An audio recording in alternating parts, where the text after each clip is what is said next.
Welcome to Natural Habitat Adventures Daily Dose of Nature. I'm your host, Brooke Mitchell, and today's topic is From the Tropics to Tasmania, Australia's greatest nature extravaganza with NatHab Expedition Leader Matt Meyer. Thank you so much for being here today, Matt. Over to you. Thanks, Brooke, and good evening or good day, everyone. It is 9 o'clock at night here in South Africa, but for the most of you that are viewing from the States, good day. And yeah, thanks, Brooke. Awesome to be back. Don't get to sit here very often, not as much as I used to. And nice to be in front of everyone presenting again. And this is a fantastic itinerary to be talking about and presenting. Going into our second season now. We did our first season at the beginning of the year in March or February into March. Great success, really awesome time, 2 fantastic trips with some really good feedback. And yeah, happy to answer a bunch of questions. I'll try and limit my presentation or my talking as much as possible. But for any of you that have watched any of my previous webinars, we know that doesn't go always according to plan. But yeah, just first of all, thanks to NatHab and the WWF and the partnership that is put together through conservation, through exploration, and allowing all of us to get to these incredible places around the world and explore them, and then get to talk about them before they happen on these webinars. So let's kick it off. So this is where this great show takes place, the continent of Australia. And we focus mainly, it is the ultimate Australia, but it's mainly on the eastern, northern, and southern parts of Australia. And the tour kicks off in Cairns. We meet there for a night at the Pullman Hotel, where we have our welcome dinner and welcome presentation by your expedition leader. And then the next day, head a little bit north up into the world's oldest rainforest, the Daintree Rainforest. It's also where 2 World Heritage sites are right next to each other, the Daintree Rainforest and the Great Barrier Reef, which is the second stop of this trip. And then from there, from the Daintree Rainforest, we head inland to the Atherton Tablelands. We'll see a more blown up map of that area shortly. But after our exploring of far north Queensland, we head down to Brisbane. We spend a night in Brisbane on our way to Lady Elliot Island, which is on the southern Great Barrier Reef. It's a Coral Cay Island. We spend 3 phenomenal nights there. Because the Coral Cay Island, we basically can walk straight off of the island. There's no like beach sand. It's all broken down coral, and snorkel straight off the island. So everything is conducted from there. It's not like a lot of other places that we stay on the reef, where you're on pontoons or on floating barges and things like that. This is an island that we're staying on, and we're there. Great conservation projects going on, and a little bit more of that to come shortly. Then from there, we head way down south to, first of all, from Lady Elliot, we head back to Brisbane for another night. And then the next day, head down to Hobart. We spend a night in Hobart exploring a region around there. We head to Bonorong Wildlife Sanctuary, which is a place that's doing some fantastic work with animal rescues and things like Tasmanian devils that are otherwise almost non-existent, or that they're around in the wild, but very, very difficult to see in the wild. They're extremely shy creatures, and learn a little bit more about some of the conservation efforts that are benefiting species, just like the Tasmanian devil, and then the work that they're doing there, the rescues, the rehabilitations, and some of the releases. And then from there, we head to Marat Island, short boat cruise for the day, followed by a couple of days heading up into the Central Plateau around Mount Field National Park, and then way up into the northwest to Cradle Mountain National Park, where we spend a few days. So 5 or 6 days down in Tasmania, and then from there, we head into the southern outback. So we head to a national park or a region called the Ikara Flinders Ranges National Park, and we'll spend 3 nights there at Rawnsley Park Station, which is a great conservation, or didn't really start as a conservation, but a tourist success story where it was an old, it still is an existing sheep farm, but they now make more money off of tourism than they do off of the sheep farming. So there's a lot of work going into, and a lot of effort going into conservation there. Fences being taken down, and fences that can't be taken down being replaced by non-barbed wire fences. So there's a lot of emphasis onto the tourist side of things, the wildlife side of things. We spent 3 days exploring the Wilpena Pound and some phenomenal gorges and canyons in that region, taking a couple of interesting walks there as well. And then down to the final stay of our ultimate Australia adventure, Kangaroo Island, which is one of the most famous places of Australia. And we'll spend 3 days there exploring with some local guides before heading to Adelaide and then on our way home. So what I'm going to do is I'm going to watch the time, but I'm going to go through part by part in as much detail as I can without spending too much time there, and then allow for a good 10 minutes or so at the end for some questions. I've also got some notes of things that are often asked for these particular webinars in terms of where can we do laundry, how do we do this, how do we do that, that sort of thing. And I'll answer all of those questions towards the end. So this is a map of Far North Queensland. So you can see here we start in Cairns, and then we head up to the Daintree, where we'll spend a night at a beautiful lodge nestled into the rainforest, and explore some of those regions up there, looking for some rainforest creatures. This area was pretty badly affected by a cyclone at the end of last year, beginning of this year. But a lot of the areas that were badly damaged have been reopened to the public. And so it's an area that I'm really excited to get up to because the last season we weren't able to do much up there. So a lot of things in the works up there, but our local guides have let us know that things are looking good for this season. We'll also do a river cruise on the Daintree River, and then in Mossman Gorge on our way up from Cairns to the Daintree, we'll go on a Dreamtime walk with a local Aboriginal people guide, which will be it's a couple of hours to get to spend in the rainforest talking to this local guide about ancient practices and listening to stories about the forest and that sort of thing. And then we'll head through the tablelands in the wet tropics, and then down to Yungaburra, where we will spend 2 nights in a town called Yungaburra, looking for platypus. We'll visit a bat hospital, and then also walk around looking for tree kangaroos in forests and things around that region. So just a little bit of an idea of the Dreamtime walk here. You can see our guide there explaining things about the trees, historic uses of the trees, some clay paintings and decorative art for the people walking from different regions into other different regions, kind of like war paint, but not necessarily just for war, but recognition, like an ID card. And this is on our first day into the Daintree. Then as we head into the forest itself, again, the oldest rainforest in the world, we will be walking on a different terrain, some of them flat bottom like this boardwalk here. But for the most part, they're pretty flat, pretty stable pathways. If there's been a bit of rain, they might be a bit slippery with some mud, but for the most part, they're pretty easy walks in this region.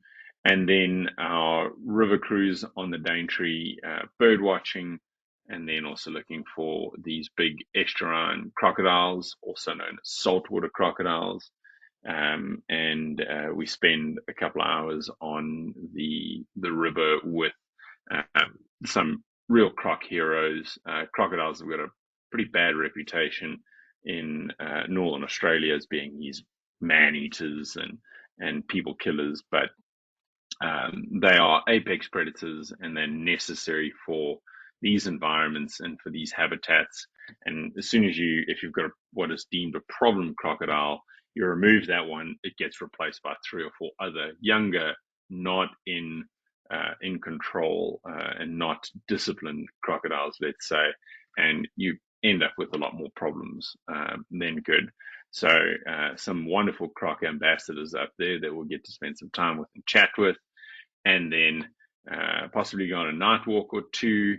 And this is something that we can do in several locations on the trip, weather dependent. Obviously, we don't want to go out in the pouring rain, and most of the time, things that we're looking for, like this dragon here, this forest dragon, if it's raining and it's cold, they're going to be pretty cryptic and pretty hidden. So you're not going to go out on those sort of nights and in those conditions. So weather dependent. A lot of these things are weather dependent, but we do our best to try and get at least 2 or 3 night walks over the duration of the trip. So bring headlamps and that sort of thing, and then it's a great way to experience the rainforest outside of the daytime. Completely different experience when you're just looking at the halo of your headlamp right in front of you, rather than everything in your peripheral, and just sort of hone in the senses, looking for these small little guys. And then obviously the big draw card of the region, the cassowary, these ancient dinosaur-like creatures. You can see this one here, just ridiculous to see in the flesh. You can see the look of awe on the guests' faces behind there, and they get pretty close. They are nicknamed, not nicknamed, but they have the reputation of being the world's most dangerous bird. But I think ostriches are more dangerous, but the cassowary, they've got this habit of standing up and kicking in a display form or a defense form or a competition and territory form between each other. So they have been known to do that towards humans.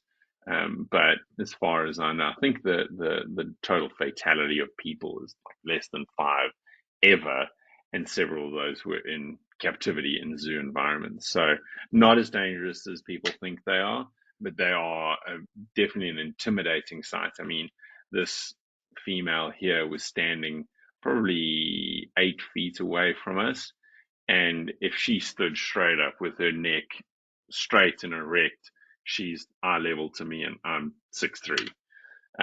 So a big bird, and phenomenal to see in the wild. And this is our main focus for our time up in the Daintree. Then we head on to the Atherton Tablelands. This is that's one of our local guides, James, standing posing in front of the curtain fig tree. So it's a strangler fig that was up like this, and then it fell and it landed on another tree, and all the roots grew down. So it looks like a big curtain. And it's several hundred years old, and a great place to go on night walks. Lots of little holes and knots and things like that in trees like this for small nocturnal animals to hide out in, like possums and geckos. So this is one of the areas that we try and go at nighttime if weather permits, for a night walk. And then during the daytime, paddy melons, tree kangaroos, that sort of thing.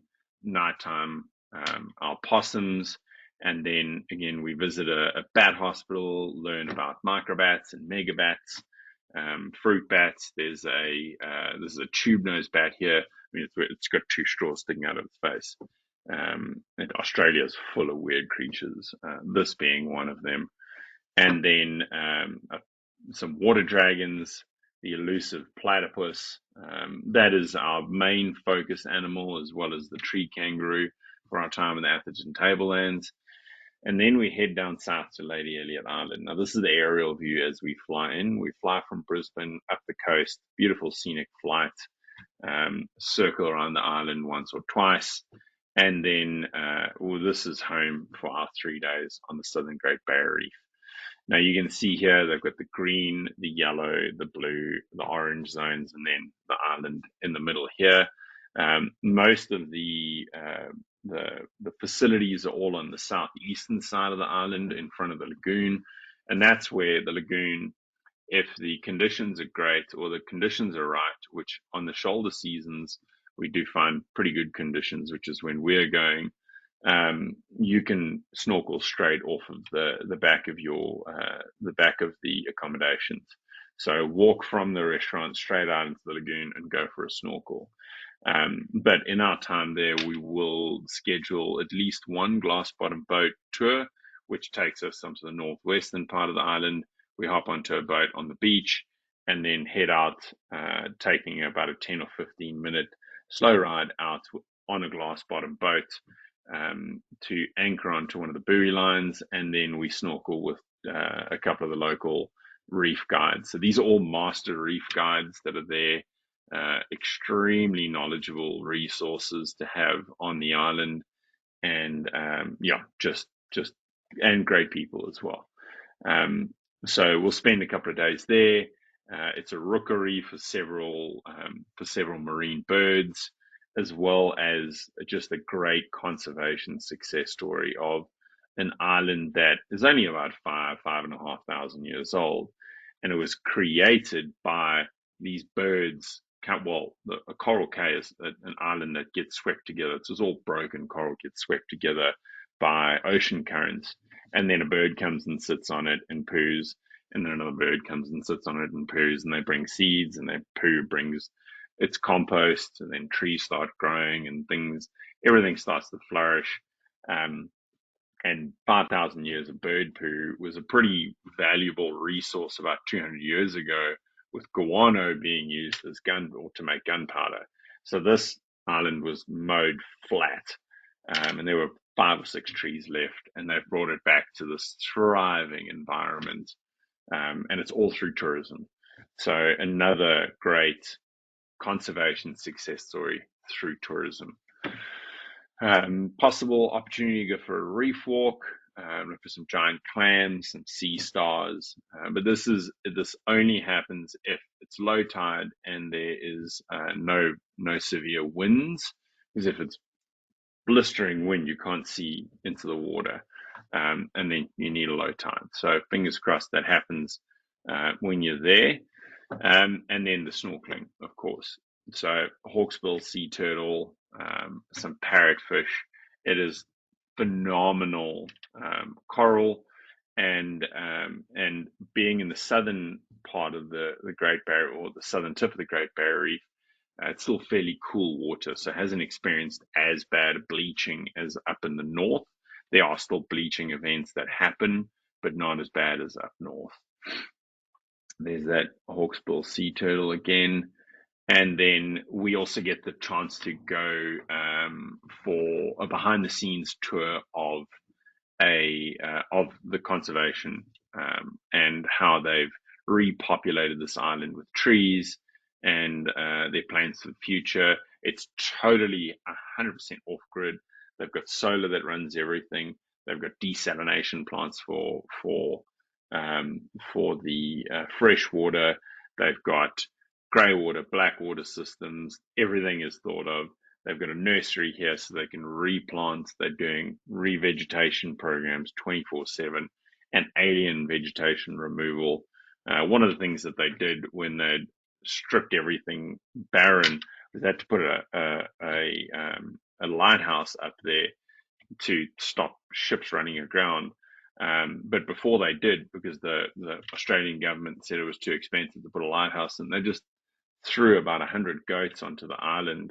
And the thought was, well, if people get marooned on the island, at least they've got something to eat. And with goats comes every form of imaginable alien vegetation. They eat everything and they poo everything out.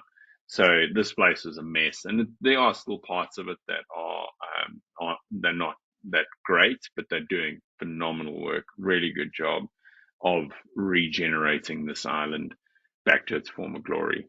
Some of the noddies that call this place home. So these are the guys that in sort of September, October, the numbers reach up to about 75, 80,000 with males and females that are roosting and the chicks that are hatching. But coming up to now, October, November, and into December, that number whittles down to just about 60,000 or so birds. So lots of birds on the island. Bird is paradise. But for those that aren't that interested in birds, it's still just awesome to have these creatures around and know that they are being looked after. And it's the second largest rookery in the entire Great Barrier Reef for ocean birds, including these red-tailed tropic birds, which is one of the few bird species that can actually fly backwards. Pretty cool. From there, we head back from Lady Elliot back to Brisbane for a night, and then from Brisbane we fly down to Hobart in Tasmania. So Tasmania is an island on the southern or the southeastern tip of Australia, and here we will be spending just shy of a week across 3 different regions. So we fly into Hobart, spend a night there, and head out to Bonorong, which is a wildlife sanctuary about 40 minutes outside of the city. Then the next day we head to Marat Island. We head on a boat cruise. This is the one place that if anyone does have motion sickness on boats, it's a good idea to have your favorite drug with you, because the seas can get a little bit hairy at times. For the most part, they're decent and relatively flat around most of the island, but certainly on the southeastern side, the more ocean side of the island, it can get a bit windy and a bit choppy. So if you are prone to motion sickness, bring your favorite drugs along for that, this day in particular. Then from there, we head to Gretna, where we are for 2 nights in a Meru-style safari-ish camp called Truffle Lodge, and that's the area that we use to explore the Mount Field National Park region, go on some beautiful walks and some big Tasmanian eucalypt forests, and also looking for this fuzzy little guy, the echidna, as well as platypus and other odd Tasmanian wildlife. And then after Truffle Lodge, we head all the way up to the northwest to Cradle Mountain National Park, and we're staying at Cradle Mountain Hotel for a couple of nights. And in that region, wander around, head up to Dove Lake, try and get a view of Cradle Mountain itself. Look for things like wombats and paddymellons and a couple of species of wallaby. We'll also visit a sanctuary there for Tasmanian devils and learn a bit about learn a lot about their conservation and all the projects going on, trying to fight the devil facial tumor disease, which is a saliva and blood transmissible cancer that is affecting all of the Tasmanian devils. So devils used to exist across the island of Tasmania, and in certain parts of the quolls as well. Another relative of them would occur across the whole of Australia, but with degrading of natural habitat and then habitat loss, their numbers have dwindled.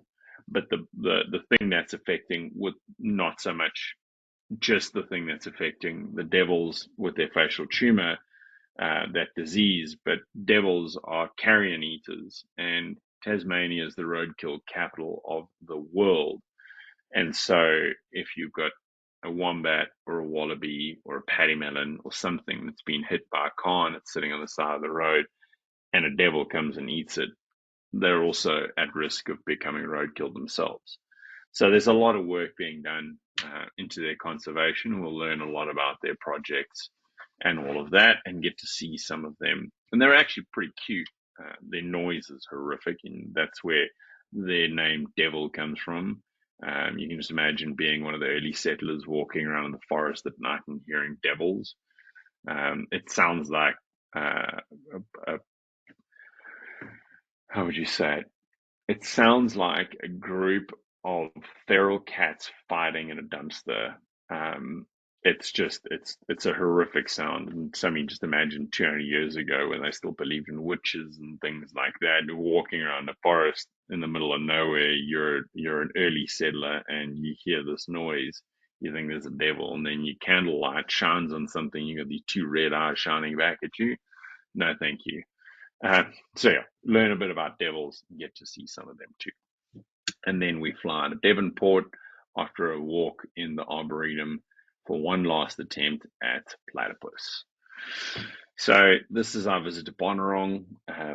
We'll get to talk to some of the keepers, get to understand what they do, how they do it, and the rescue programs that are involved in wildlife rescue in urban areas in Tasmania and around Australia as well. Then our time in Maria Islands, the Cape Barren geese of Maria Island. That's a big goose that stand, I don't know, probably about 4 feet tall, massive goose.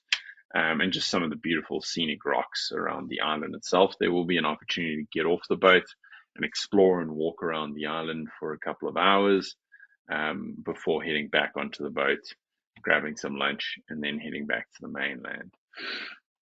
So very judgmental, tawny frogmouth. This was actually, the slides were reversed. This was taken at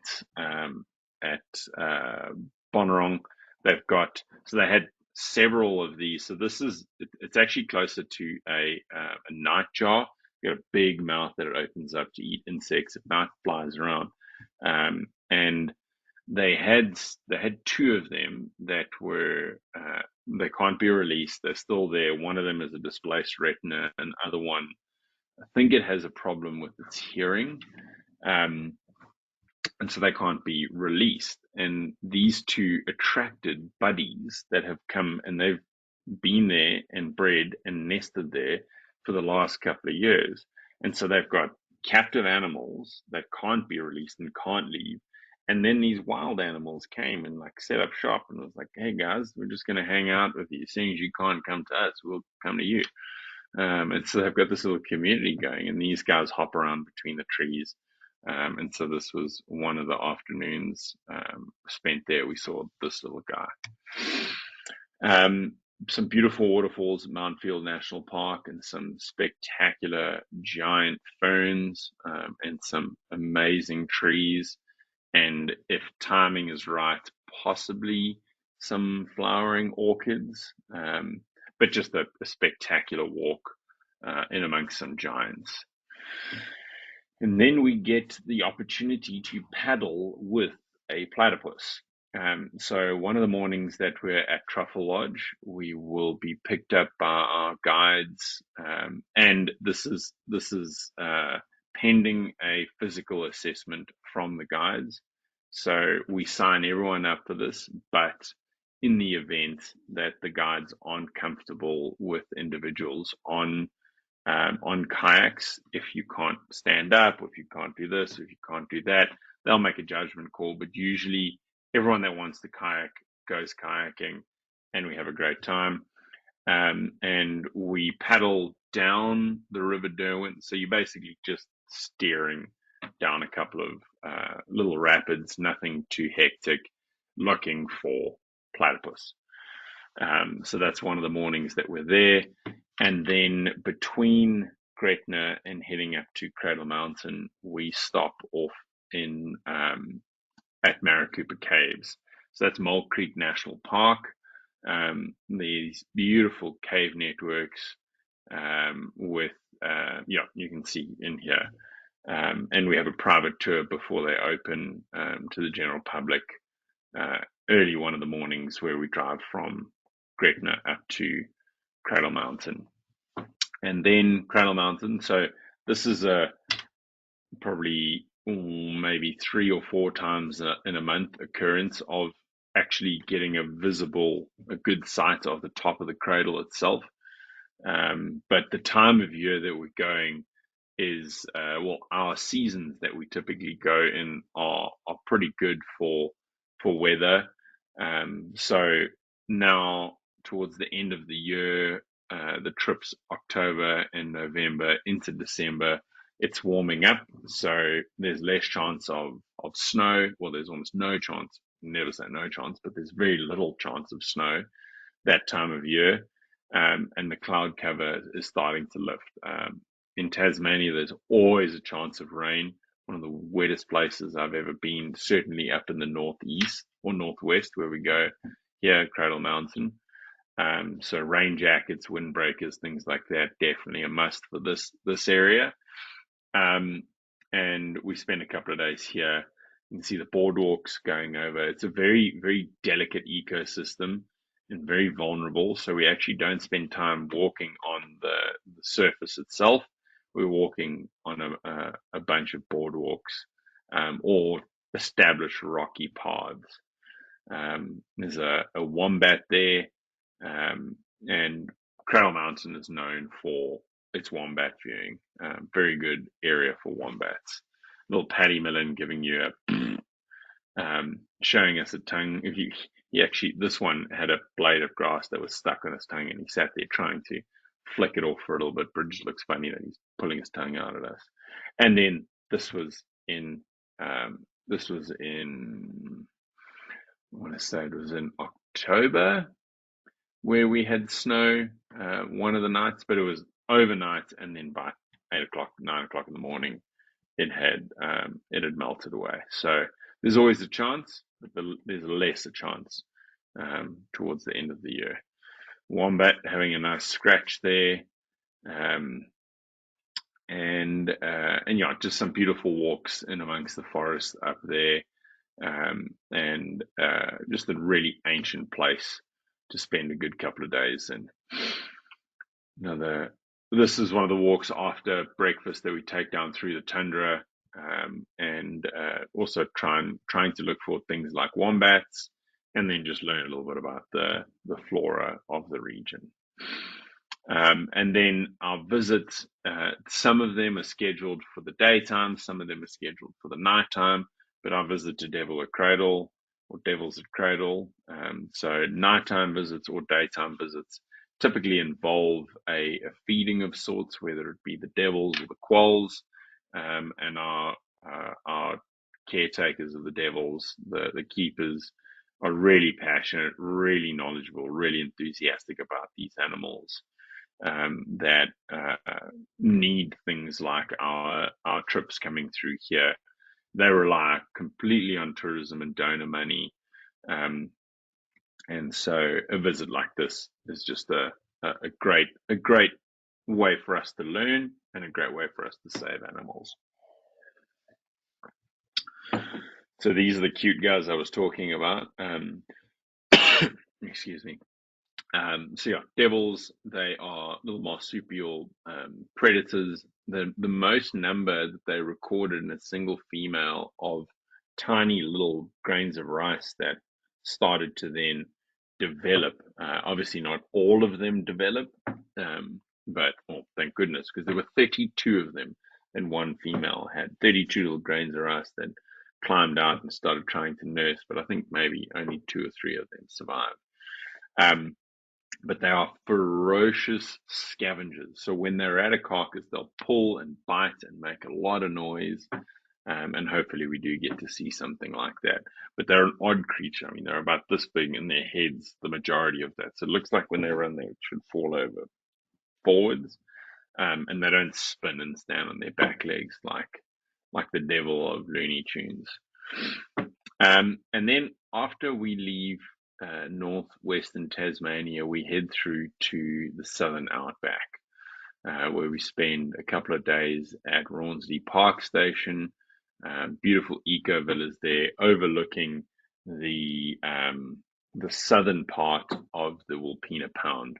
So the aerial view of this mountain range looks like an extended U. We'll learn a little bit more about the story behind that, but the ancient belief is that it's 2 serpents that are kind of interlocked like this, because it's a big U shape. If you look at it, it almost looks looks like in the Hollywood movies where a meteor strikes and like drags along the ground, along the Earth's surface. That's what this looks like. So this big funnel almost thing ending off with a rounded off end. But we spent 3 nights here. We go on a couple of gorge and canyon drives, and then we do 1 or 2 walks. We do a walk with a local guide, and listen to some more First Nations Australian or original settler Australian stories, folklore, and that sort of thing. And then with some of the park guides, we'll do a few game drives, like safari style game drives, looking for red kangaroos and emus and that sort of thing. And then it's also a wonderful place spread out across the trip, which those of you that are traveling with us at the end of the year or next year will hear about it at the welcome presentation. But on a 3-week trip, one of the things that we try to manage, or probably the thing that we have to manage the most, is relationships between individual travelers and the guides and the travelers and the expedition leaders.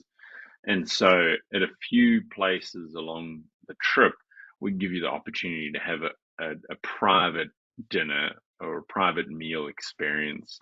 And this is one of those places. So at the end of one of our long days, we've spent the whole day together driving around in Brachna Gorge looking for yellow-footed rock wallabies, and then going on a walk up the Sacred Canyon and to Akaroo Rock. We then come back. We've ordered pizzas in advance. Everyone grabs a pizza and goes to their beautiful eco villas and watches the sunset over these spectacular mountains at your own leisure. So that's something that we've built into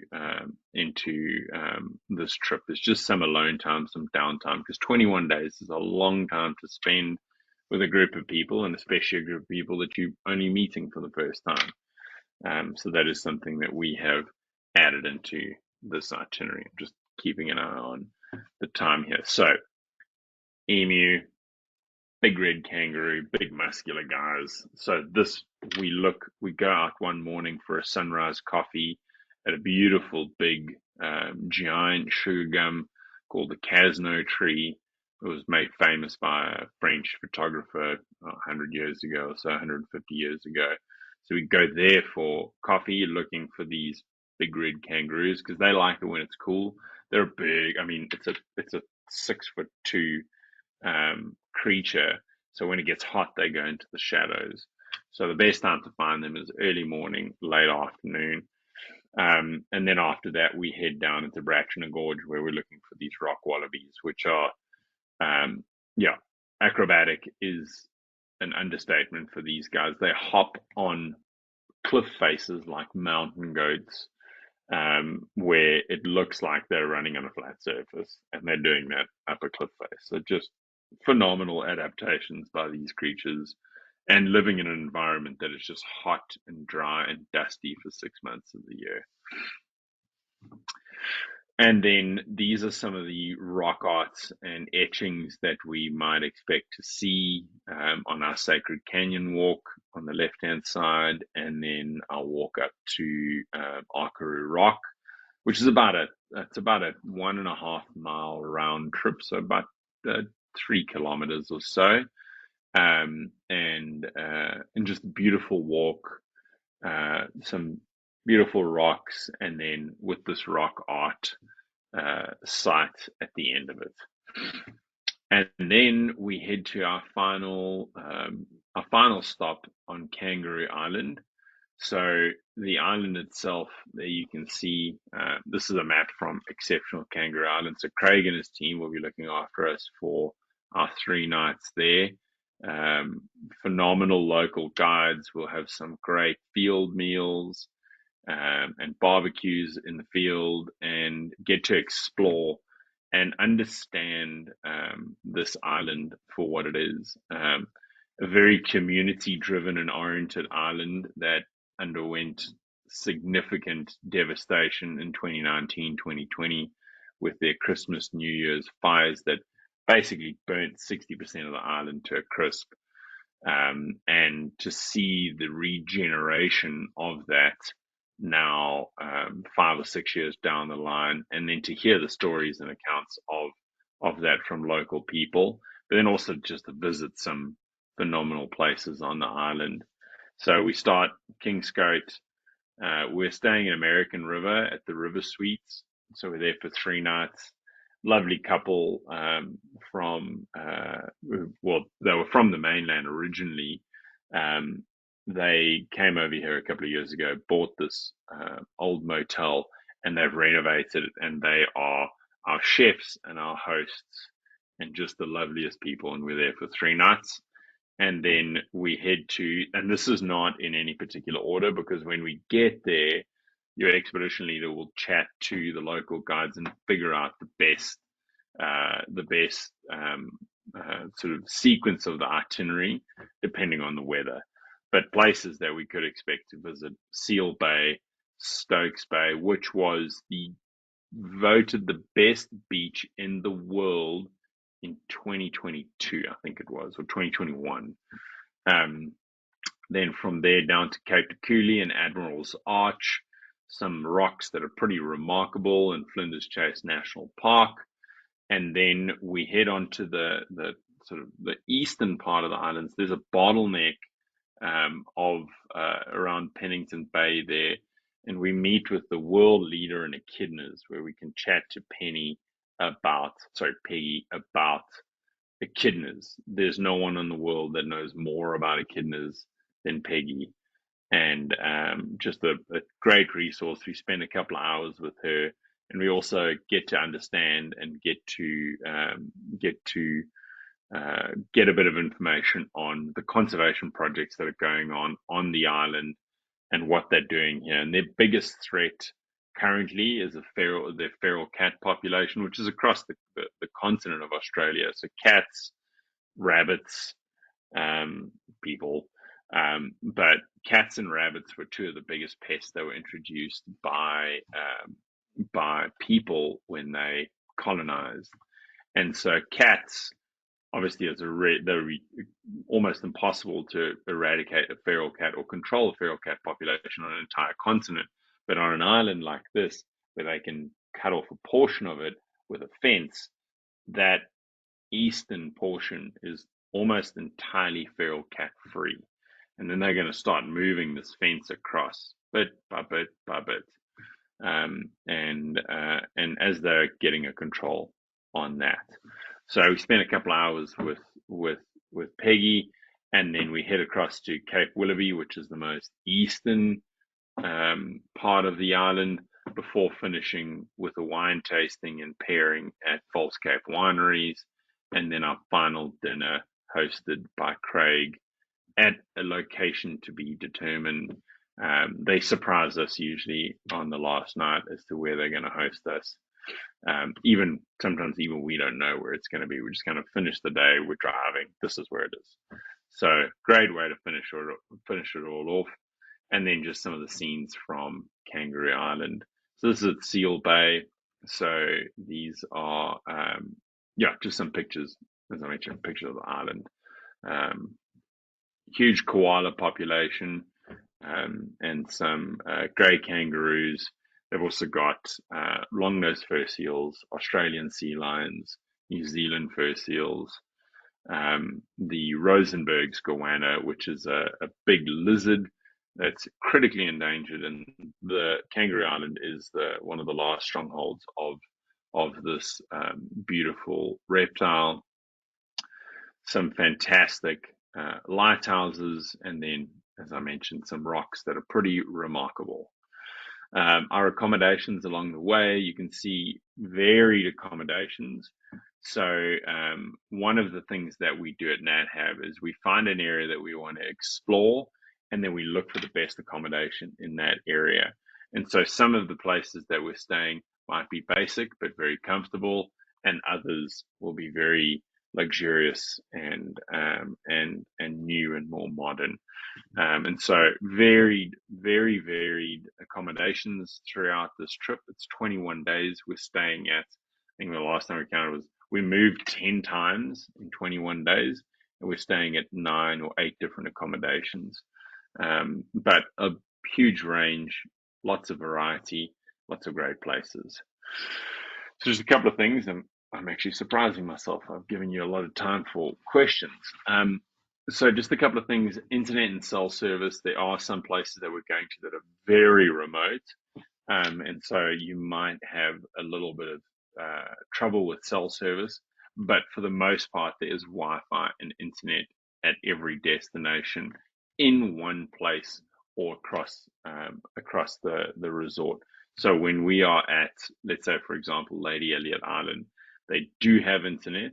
And again, none of us have been to these places since March, so they might have upgraded the system since then. But they do have Wi-Fi in the main area and then in the reception area, but not in all of the cabins. Whereas then when we are at the Mac 1 in Hobart, it's a hotel in a city. You've got Wi-Fi and cell service everywhere. The one place where there's zero cell service is Truffle Lodge, but they do have Wi-Fi there.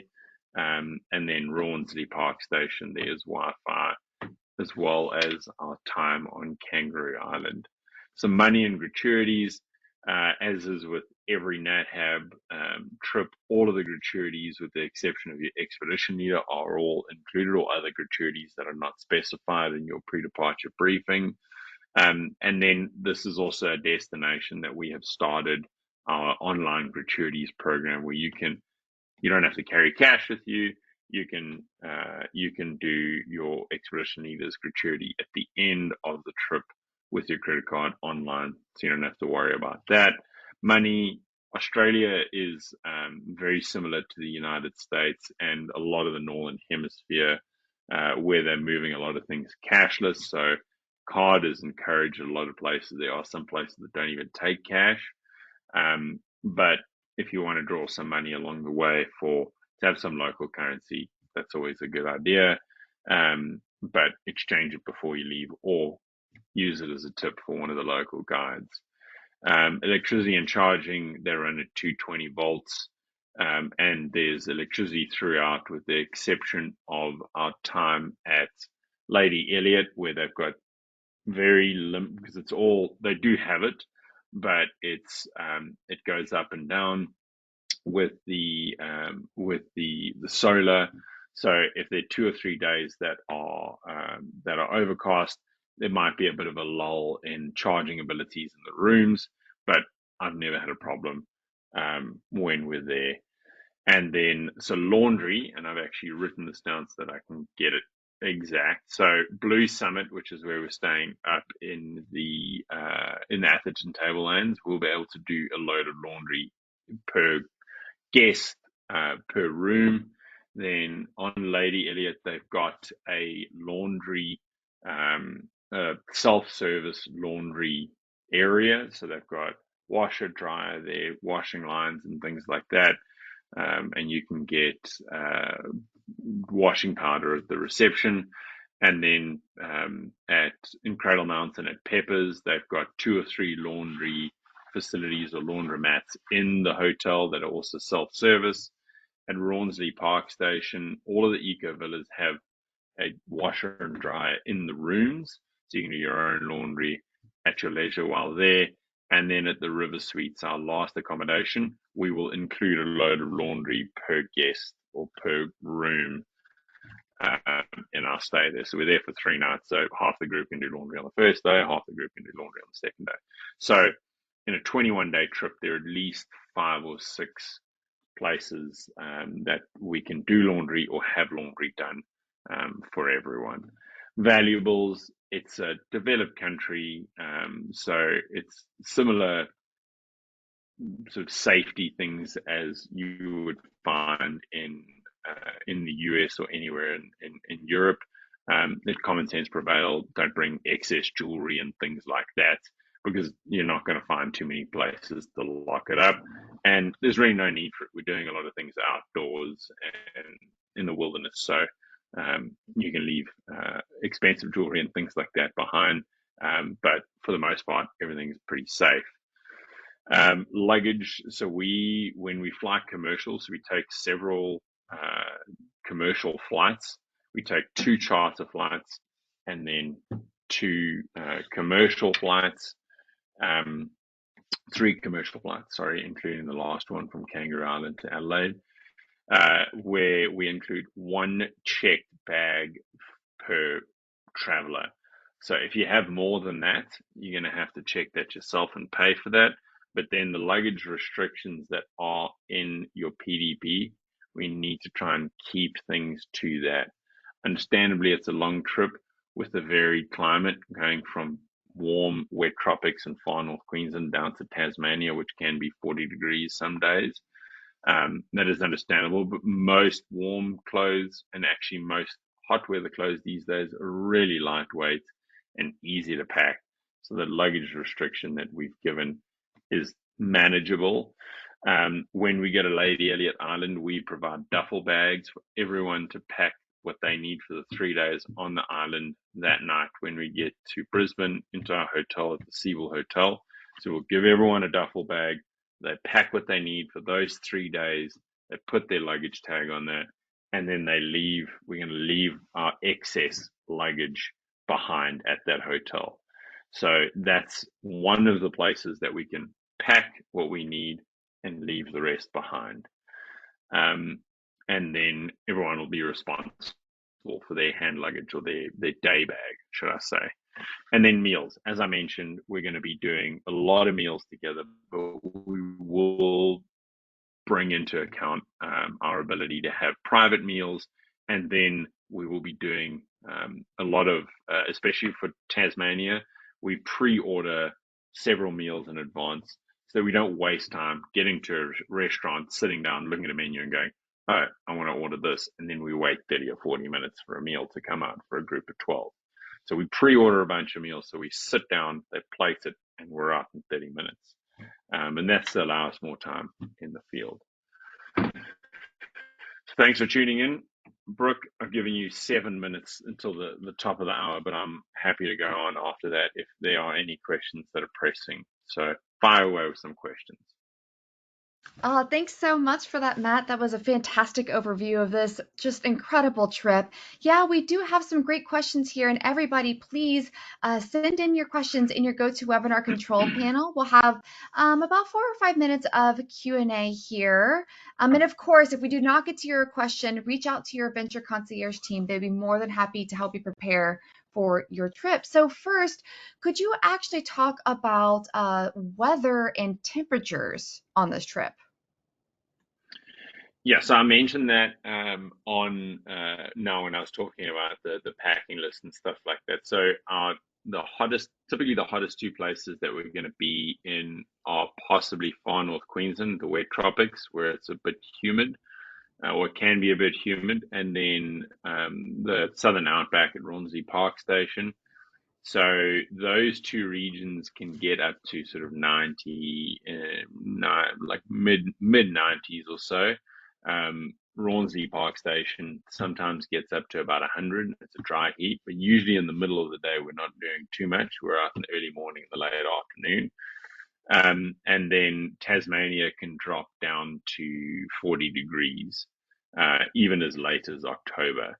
So we're looking at a temperature range of between, let's say, 95 and 40 degrees. Lady Elliot's fairly stable. We're sitting at between 70 and 85 most of the time. And then Kangaroo Island, probably similar to that, 70 to 85. The differences with Kangaroo Island and Lady Elliot is that if the wind picks up, it can be pretty windy, whereas most of the other places we shouldn't experience too high a wind. So between 95 and 40 for a few of the 2 extremes, and then for the most part between 70 and 85. Fantastic. Thanks for that. I am getting a ton of questions about bugs. What is the insect situation on this trip? So mosquitoes and things like that definitely up in far north Queensland. If there's rain and then a day or two that's hot, we can get biting bugs when we do our night walks in particular. And then on Lady Elliot, there shouldn't be anything. There aren't that many insects out there anyway. Down in Tasmania, maybe when we're around on Marat Island, but probably not. It's pretty cold there. Insects don't last, or bugs don't do very well in the winter months, so it should be okay there. In the outback, the hotter it gets, the more flies there are. So there's always a chance of flies, but on warmer days, the flies can become a bit bothersome, and that's why we usually don't do things in the middle of the day, or have meals outside in the middle of the day, because they come around your face, trying to get any little bit of moisture they can. So flies, in the outback, and then in one or two places on Kangaroo Island. But other than that, not too much. So mosquitoes, northern Queensland, flies in the outback, and maybe on Kangaroo Island if it gets hot. Awesome. Thank you so much for clarifying that for all of us. What are all of the opportunities to snorkel on this trip? And in those opportunities, are there chances to see rays? So snorkeling on Lady Elliot Island, for those that have never been snorkeling, it might be a good idea to just try and get a set of goggles and go into a swimming pool somewhere if you can. There's an opportunity to get a little tutorial on arrival from one of the reef guides on how to use a mask, how to do this. I'll go over, or your expedition leader will go over safety briefings and things like that. So will their guides. And then there are opportunities for the 2 days. We arrive early in the morning and we leave later in the afternoon on departure day. So we essentially you combine those 2 days as one full day, and then we have 2 full days. We have 3 full days on Lady Elliot, and we schedule at least one glass bottom boat, and then expedition leaders will try and take you out on multiple times onto the reef, depending on physical abilities and your questionnaire that you answer on arrival. So many opportunities to go snorkeling while on Lady Elliot Island. The rays are, so they're always around. So there are a couple of resident rays. Lady Elliot is known as the home of the manta ray. So there's nowhere else in the Great Barrier Reef that has more pings on manta rays than Lady Elliot. However, their season for the rays is between May and September. So it's usually when there's the biggest influx of their food source coming off of the continent, or there's the Great Ocean, the drop off into the deeper ocean, and there are these cold ocean currents that upwell a lot of their food source, and that brings it to Lady Elliot. But between May and September is their peak. But that's not to say that you're not going to see one in March. It's just they're not everywhere at that time of year. There are resident ones that are on the island most of the year, but they're moving around. But it's like any other wildlife. So snorkeling, Lady Elliot, and rays possibly, but the best time is between May and September. Fantastic. And we are coming right up to time. So this will be the last question that I send your way, Matt. Could you maybe elaborate on how strenuous the walks are? So the overall trip is rated as moderate, but that's just because of the duration and length of the trip, and then the number of activities we try and fit in. I would say the toughest, longest walk is Akaroo Rock, and it's like less than 5 kilometers, so it's a couple of miles. But for the most part, all of our walks are fairly short, and relatively easy. However, we will offer, when we are in Tasmania, when we're in the outback, we will offer a more strenuous walk if there are people in the group that would like to do something a little bit more strenuous. So we can be flexible with that sort of thing. But in North Queensland, most of the walks are pretty short, and it's get out of the vehicle. We're going to one place to have a look, sit, or explore in a small region for an animal. Lady Elliot, you can walk if you want to exercise. You can walk around the island as many times as you want. We do birding walks and things like that, but they're relatively short. And then in Tasmania, we can add on a couple of longer walks, but for the most part, they're less than a couple of miles and on relatively flat surfaces, either boardwalks or manicured pathways that are relatively easy to navigate. In the outback, a little bit longer, and like I said, the longest single walk is going to be there, but it's a relatively easy walk in its own. Fantastic. Yeah, thanks for all of those answers. And I will encourage everybody, if we did not get to your question today, again, please reach out to the Adventure Concierge team. They are more than happy to help you. So, Matt, I will send it back to you for any closing comments. Awesome. Thanks, Brooke. Thanks for hosting this evening. And once again, thanks to NatHab for giving us expedition leaders and guides the opportunity to share these remarkable places with our